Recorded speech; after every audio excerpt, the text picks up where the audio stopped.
안녕하십니까. 엊그제가 6월 6일 현충일이었습니다. 나라를 위해 목숨을 바치신 호국, 애국, 충신 열사들을 진심으로 추모하며 그 크신 뜻을 기리는 날입니다. 온난한 민주주의를 수호하시다 이영만리 타국에서 전사하신 자유민주 시민 외국 전사자들에게도 추모의 뜻을 기립니다. 6.25 한국전쟁에서 희생하신 외국 전사자와 실종까지 포함하면 약 5만여 명의 자유시민 군인들, 그들에게도 가족이 있고 부모, 형제, 자매들이 있었을 것입니다. 한국 군인 17만여 명, 민간인 희생자 250만 명, 이산가족 1000만여 명 등 우리 모두의 아픔이고, 그리고 희생하신 영웅들이고 하늘이 함께 하시며 보호하시는 나라 대한민국을 위해 목숨을 바치신 우리들의 애국자들이시며 자유시민들이시며 진정으로 그들을 추모하는 마음을 갖게 됩니다. 저는 이런 날을 기에 생각해 보았습니다. 애국자의 마음처럼 민족과 더불어 같이 살고 싶어하고 민족이 어려울 때는 그 어려움이 곧 내 일이고 내 아픔이며 기쁨이 있다면 그것이 지나가는 기쁨이 아니라 영원한 우리 모두의 기쁨으로 남아질 수 있는 것이어야 한다고 다짐할 수 있는 그야말로 참된 심정의 현실을 결심을 하는 날이라고 여겨지고 지금의 우리 대한민국의 현실인 남북통일에 대하여 생각도 해보았습니다. 남북통일은 어디서부터 무엇을 할 것인가? 힘으로 굴복시키면 상대편 힘이 더 커질 때 또 싸움이 일어나게 되기에 그 방식으로는 통일을 이룰 수 없다는 것입니다. 남한 땅에 살지만 북한에 사는 그들과 진정 같이 살고 싶어하는 그런 마음, 그러한 통일을 맞이하는 심정적 자세는 기본이며 사상과 이념적인 면에서도 우리가 준비하지 않으면 안 된다고 확신을 가지면서 오늘의 신통일 한국론 중 제4장 흡수 통일인가 연방제 통일인가 또는 공산주의 통일인가 자유민주주의 통일인가 이란 내용을 참고하시고 우리들의 신통일 한국론에 대한 확신을 가져주시면 고맙겠습니다. 신통일 한국론 중 통일의 길에서 흡수 통일이냐 연방제 통일이냐에 대한 말씀을 드리겠습니다. 한반도 통일의 대전제는 평화 통일해야 한다는 점입니다. 그렇죠? 우리 원로들께서도 그런 생각을 가지시는데 이의가 없으실 것입니다. 한반도 통일은 자주민주주의 통일인가 공산주의 통일인가 우리는 심각하게 봐야 할 것입니다. 남북한은 자유민주주의의 우월성 그리고 민주주의의 자주성을 내세우고 있지만 결론적인 대전제 조건은 평화 통일해야 한다는 점입니다.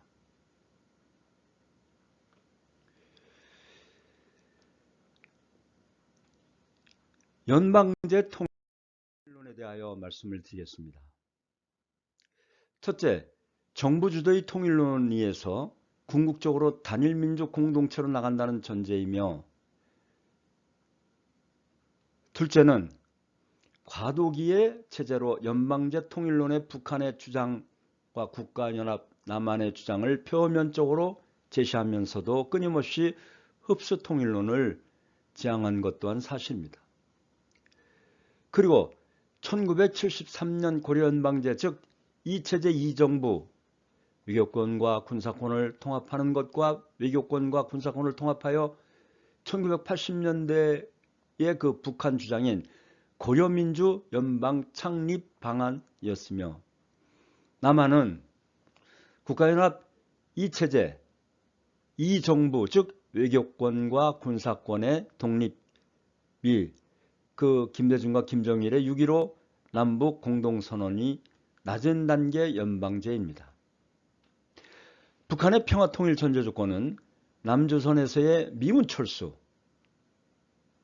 그 미군 철수 이후 남북조선인 군대를 각기 10만 이하로 감군하고 한미 상호 방위조약, 한일조약 등 남조선의 모든 매국적이고 예속적인 조약 및 협정의 폐기를 주장하였던 것입니다. 그리고 이어서 두 체제의 이데올로기의 담론은 그 자체가 생명을 담보하고 싸우는 생존 논리고 가치관의 선악투쟁입니다. 이렇게 평화통일의 뒤안길에는 숨어있는 이데올로기라는 대립이 감춰져 있습니다.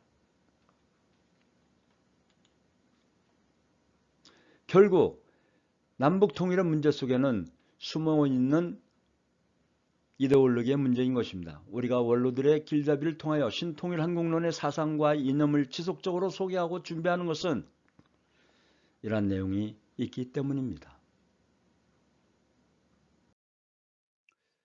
흡수통일론에 대하여는 독일과 같이 평화통일을 이루거나 한쪽의 체제를 스스로 무너지게 만들어 점령하여 통일하는 방식을 뜻합니다.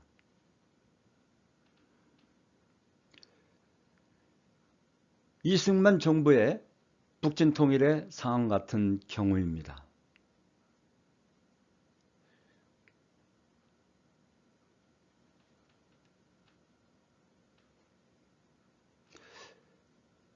당시 1949년 6월 주한미군이 500여 명의 군사 고문단만 남기고 철수된 상황이었는데 인천 상륙작전 당시 가능하였습니다만 김구 같은 경우는 임시정부의 단일정부 수립론을 주장하였습니다.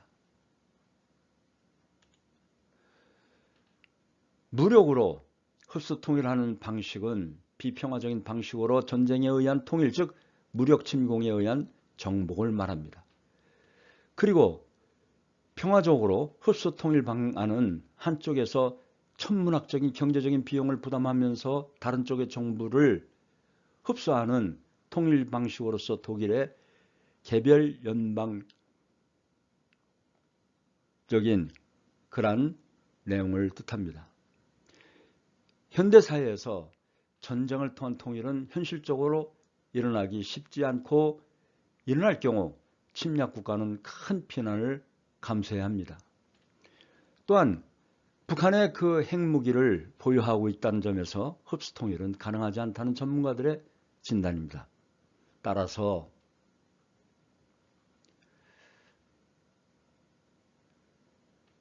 김영삼 정부 시절 핵무장 추구를 중지하는 조건으로 북한의 경제적 지원하는 햇볕 정책을 하였고 중국은 1996년 이후부터 매년 100만 톤의 식량과 50만 톤의 기름을 북한에 제공하여 붕괴를 막았으며 현재도 중국의 경제적 지원은 계속되고 있는 상태입니다. 1999년 김대중 정부와 대북 포용 정책으로 김대중 정부의 그 흡수 통일은 포기한 상태라고 볼 수가 있습니다.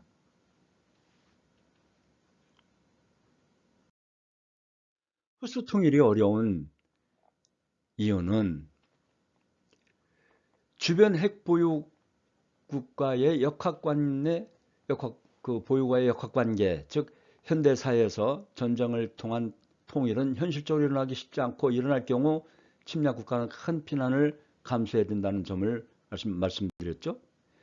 또한 북한이 핵무기를 보유하고 있다는 점에서 흡수 통일은 가능하지 않다는 전문가들의 진단입니다.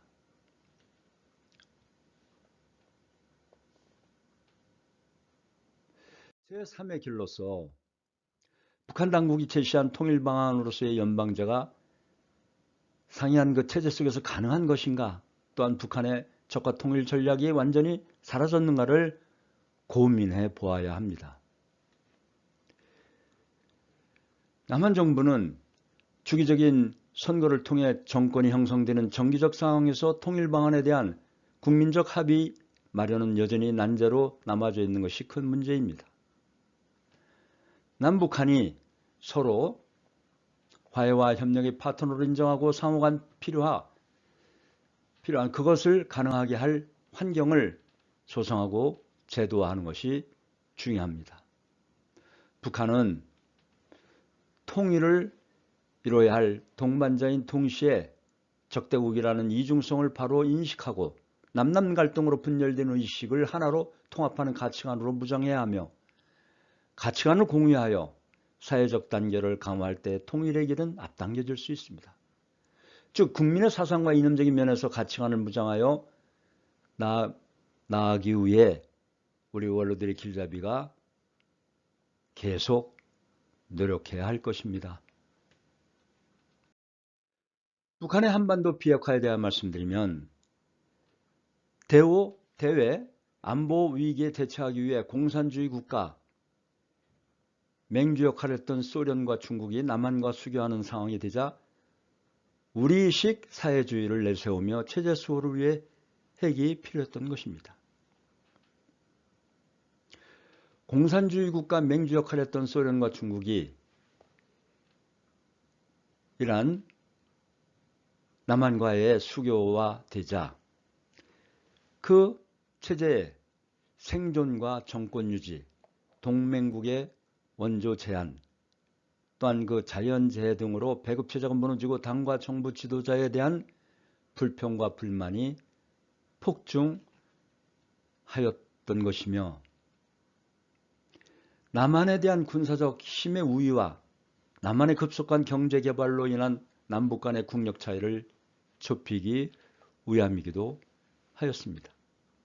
또한 미국과 동등한 위치에서 대화하기 위해 핵은 미국과의 관계 개선을 위한 협상 카드를 위한 대안이기도 하였습니다. 이 밖에도 핵무기 개발 배경과 개발 과정 그리고 그동안의 핵실험에 대한 내용은 일단 생략하기로 하겠습니다. 북한의 위장 평화주의에 대하여 말씀드리면 김일성은 1972년 7.4 공동선언 직후 우리도 원자탄을 생산하게 되었다며 미국이 원자탄을 사용하면 우리도 장악할 수 있다고 호언장담하면서 우리가 만반의 전쟁 준비를 갖추고 있다가 일단 유사시 남조선을 해방하고 조국을 통일하게 되면 남조선이 발전된 경제가 다 우리 것이 된다고 하면서 남조선을 해방하고 조국을 통일하기 전에는 우리에게 평화란 있을 수 없다는 사실을 순간도 잊어서는 안 된다고 하였습니다. 남북의 비핵화와 평화에 대한 훌륭한 문서들이 있지만 북한의 핵무장은 완성 단계에 이르렀으며 비핵화와 평화는 김정은의 마음에 달려있을 뿐입니다. 싱가포르 북미 정상회담 이후에도 핵탄두를 만들며 몇십 년 굶주리면서 죽자고 만든 핵을 그들이 내려놓을 수 있을까요?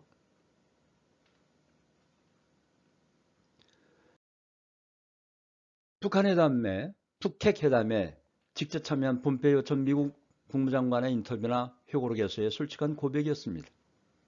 북의 한반도 비핵화, 또 미국의 빅비핵화, CVID, FFVD라고도 합니다만 과거 북한의 모든 비핵화 발언은 실체 없는 수사, 말장난이었다는 것이죠. 전략론의 원칙은 칼을 내려놓는 것이고 김정은의 그 선의 의지를 믿고 가면 실패한다고 하며 4월 24일 CBS 인터뷰에서 핵이 북한의 체제를 보장해주는 안전핀이 아니라 체제를 위협하는 존재라는 인식의 전환, 결국 비핵화의 그 본질은 비핵화에 대한 정의의 문제, 인식 전환의 문제이다라고 했습니다. 이에 따른 김정은 위원장의 전략적 결정 여부가 비핵화의 관건이라고도 하였습니다. 비핵화의 길은 전문가들의 의견을 요약하면 유엔 주도하에 남북이 비핵화를 유도해야 합니다. 즉 미국의 북한 비핵화와 북한의 한반도 비핵화에 대한 다른 전략적 목표를 알고 비핵화에 대한 정의를 공유해야 합니다. 또한 비핵화에 대한 평화 이념을 수립해야 합니다. 북한이나 비핵화에 참여한 국가들이 먼저 평화 본질주의와 이념을 구현하고 그 기반 위에 평화 체제를 구축해야 합니다. 그리고 공생, 공영, 공의주의를 중심으로 비핵화를 견인해야 합니다. 그리고 포괄적 단계적 수순을 병합한 접근이 필요하다는 것입니다. 북한의 비핵화를 일괄 타결하려는 미국의 의도와 단계적 접근 방법을 병행하여 효과적으로 수행할 방법을 찾아야 한다는 것입니다. 또한 폭력적 수단을 배제하고 평화적 단계 수순을 밟아야 한다는 것입니다. 그리고 중요한 것은 수습법입니다.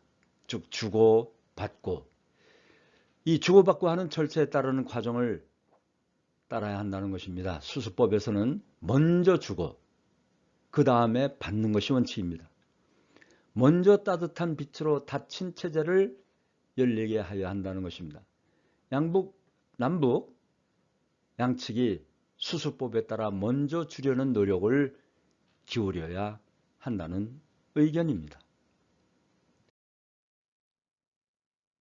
북과 남의 평화는 어떤 의미를 지니는가에 대해 말씀드리면, 북한의 그 평화란 너무 차이가 납니다. 북한의 평화는 남조선이 해방한 후에 있다고 하며 서울이 해방되어 김일성 시로 명명되며, 마치 호지명 시처럼요, 평화가 온다는 북한의 평화론입니다. 여기에 과거 문재인 정권의 평화주의는 전쟁이 사라지는 소극적인 상태로 보았습니다. 평화란 싸우지 않는 상태, 김정은의 선의에 의존하는 평화, 평창올림픽의 금메달은 김정은이 먹었고 독박은 문재인이 썼다고 하며, 판문점 선언은 김정은이 마음을 바꿨으니 평화가 도래한다고 선언하였지만, 한반도 평화가 동북아 평화를 가져올 것으로 선전하였으며, 오히려 삶은 소대가리 겁먹은 개란 말을 듣고도 평화론을 논하였지 않았습니까? 전 미 국무장관 디네 치슨의 말입니다. 세계는 규칙도 심판관도 없으며 착한 아이들에게 상도 주지 않는 국제적인 정글이라고 하며, 약육강식이죠. 그리고 이 같은 세상에서 허약함과 무기력함은 치명적인 일이며 실수에 대한 자연의 판결은 죽음이다라고도 하였습니다. 뿐만 아니라 국가안보는 정글, 그 약육강식 무력 상태에서 보여준 그 후세인, 히틀러, 김일성, 김정은에 대처할 수 있는 더 큰 힘으로만 유지될 수 있다고 하였습니다. 그렇다면 신통일 한국론으로서의 평화 본질주의 이성이냐 심정이냐, 형상보다 우인 성상, 그 성상을 중심으로 더 나아가 심정 중심으로, 즉 위하여 사는, 위하는 그런 심정에서 공생, 공용, 공의주의로 결국 평화 본질주의가 된다는 것입니다. 그래서 여기서 이성은 하나님주의, 즉 하나님이 평화의 근원이 되며, 심정이 몸, 마음과 세계 평화의 본질 물질의 계급성도 이성도 아니라는 뜻입니다. 평화사상은 폭력을 거부하는 타아주의, 상대와 보다 먼저 주는 우야하는 주의로 나가는 그 노동만이 아닌 공생, 공영, 공의주의로 소유권과 양심, 심정을 해방한 개인에서 세계평화로 이루어진다는 것입니다. 그러니까 부모의 마음, 즉 심정, 무엇인가 우야하고 또 우야하고 주고 또 주고자 하는 그런 부모의 마음, 심정이 중심으로 이 신통일한국론, 즉 남북통일이 그 심정을 중심 삼고 이루어져야 한다는 뜻입니다. 이러한 심정주의를 바탕으로 보시는 바와 같이 9.9 9세 운동에 앞장서 오신 문선명 한학자 총재님이십니다. 1975년 베트남전에서 승리한 공산주의가 기승을 부릴 때 세계 60여 개국 통일가의 젊은이들과 그리고 우리 선택받은 한국 국민 중에서 일부 100여만 명이 모여 대한민국을 신앙의 조국으로 삼고 지키겠다는 여의도 구국세 세계대회를 비롯하여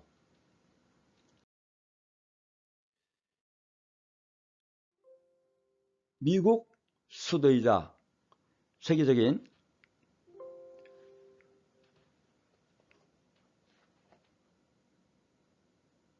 수도인 보수 언론의 불문지였던 워싱턴의 보수 전통 언론지 워싱턴타임즈를 창간하여 소련을 비롯한 공산주의 공세로부터 미국을 비롯한 자유우방국들의 보수 체제를 그 보수 세계를 대변하는 등대로서 역할을 했던 것입니다. 워싱턴 타임즈가요. 그리고 이 화면에서 보시는 바와 같이 당시 노벨 평화상을 받은 시카고 대학 카플린 박사에게 공산주의 정원을 선언하라는 강력한 권고를 해서 실제로 선언하였던 것이고 결과는 그렇게 되었습니다. 당시 소련 외무장관의 증언입니다. 레이건에게 힘을 실어준 워싱턴 타임즈의 힘이 컸다는 것을 자인하였습니다. 그리고 1990년 4월에 당시 소련 고르바초프 대통령을 만나서 그 소련의 개방과 자유주의를 향한 정책에 적극 힘을 실어줄 것이며 소련의 레닌 동상을 철거하고 미국 청년대학생 젊은 엘리트들을 3,000명을 보내면 교육을 시켜서 보내주겠다고 하였습니다. 그리고 그 약속을 지켰습니다. 그리고 하나님주의를 중심한 가치관 교육도 시켰던 것입니다. 당시에 소련 고르바초프 대통령이 개혁정책에 반기를 든 일부 군부의 쿠데타에 미국에서 교육을 받고 온 젊은이들이 중심이 되어 막아섰던 것입니다. 그리고 그 쿠데타는 실패하고 고르바초프 대통령의 그 위치를 굳건하게 지켜줬던 그 중심에는 미국에서 교육을 받고 온 엘리트들 3,000여 명이 있었던 것입니다. 역사적인 증언 자료입니다. 그리고 고르바초프는 소비에트 연방을 폐지하기에 이르렀던 것입니다. 당시 레닌 동상이 철거되는 장면입니다. 그리고 대통령에서 물러난 고르바초프 대통령이 서울 한남동 문성면 한학자 총재의 저택을 직접 찾아와서 감사의 뜻을 전하는 장면입니다. 또한 1991년 이 또한 심정을 중심으로 한 그러한 하나의 내용이 되겠습니다만은 11월 30일에서 12월 7일에 북한의 공식적인 초청을 받고 북한을 방문하게 됩니다. 북한을 방문한 문성명 한학자 총재께서 모란과 초대소에서 총재님은 피는 물보다 진하다는 말씀을 하시고 그리고 만수대에서 사랑만이 문제 해결의 핵심이란 말씀과 그리고 함흥마석 주석공간에서 인간 중심의 주체 사상으로는 북한이 망한다.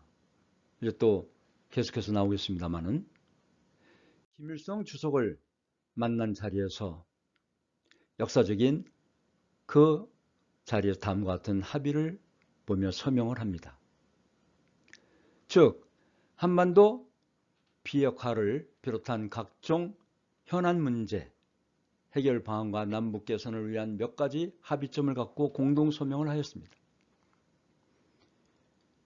회담 이후 12월 30일 한반도 비핵화와 공동선언 남북한이 조인했으며 이듬해 1월 30일 북한은 국제원자력기구의 핵사찰을 수용하겠다는 의사를 밝혔습니다. 이어 남북정상회담이 논의되었고 이산가족 상봉이 이루어졌습니다. 이러한 내용은 문성명 한학자 총재께서 주체사상을 포기하고 한은주의로 가야 된다고 권고하신 내용을 당시 김일성은 받아들였던 것입니다. 이것은 심정주의, 즉 하나님 중심한 서로 우애하는 부모의 심정으로 권한 것이고 주창한 것입니다. 이러한 하나님주의 참사랑을 중심한 부모의 심정으로만이 대한민국은 평화적인 통일을 이룰 수 있다는 증거입니다. 문성명 한학자 총재께서 직접 심정주의 실천을 보여주신 것입니다.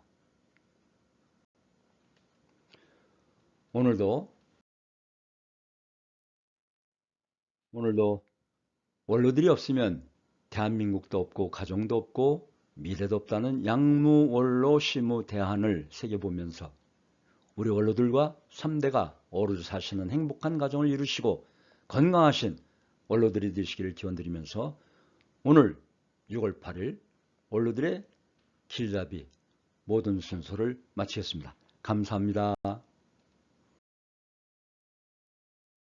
감사합니다.